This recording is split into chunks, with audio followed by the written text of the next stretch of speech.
If you're tired of bulky ice packs like these taking up all the room in your lunchbox, then I would try these. The reasons why this ice pack saves so much space is because first, it's only 0.3 inches thick, and you can cut them to fit your lunchbox and coolers perfectly. Once you put these in the freezer and take them back out, they maintain their cold temperatures up to 48 hours. These keep your food frozen and fresh for a very long time, and they're also reusable, making them eco-friendly alternative to disposable ice packs. Also, the material is BPA-free, which is non-toxic and safe to place near food. First, you need to put these in the freezer and let them freeze for about 3 hours. And once they are all frozen, we didn't cut them, but you can obviously cut them. This is too much.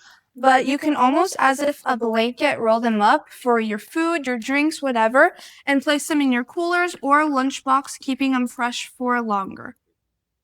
Overall, these slim reusable packs are practical, they're easy to use, and perfect for keeping your lunch fresh. So if you're looking for a space-saving cooling solution, then I would definitely recommend trying these.